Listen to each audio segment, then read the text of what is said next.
Bismillahirrahmanirrahim. Assalamu alaikum. Thank you for joining us for this presentation on managing hyperventilation in dental patients. We will begin by understanding the basics of hyperventilation and its prevalence, especially among younger patients. It is important to note that anxiety is a significant trigger for hyperventilation in dental environments. Early recognition of hyperventilation symptoms is crucial for timely intervention. Common symptoms include rapid breathing, a feeling of lightheadedness, and tingling in the extremities. In severe cases, a patient might experience muscle twitches, convulsions, and even lose consciousness. Here you can see the signs associated with hyperventilation syndrome.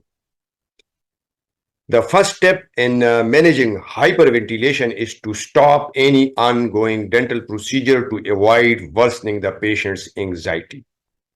Position the patient in a semi-upright position to help ease their breathing.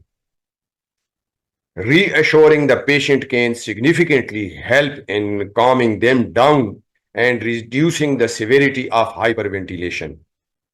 If alkalosis symptoms such as tingling and lightheadedness appear, have the patient breathe into a small bag to balance carbon dioxide levels. Avoid using oxygen-enriched air as it can worsen the symptoms.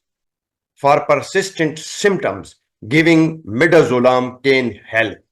Ensure to monitor the patient closely until the symptoms subside.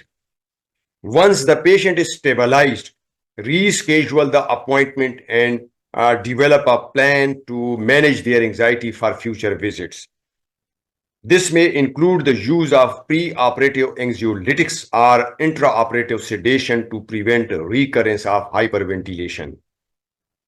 This section outlines the management of hyperventilation syndrome.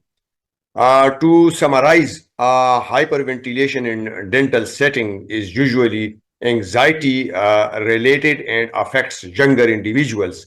Early recognition and prompt management are essential. Always ensure to have a future management plan that includes strategies for controlling the patient's anxiety to prevent recurrence. Thank you. Wish you best of luck.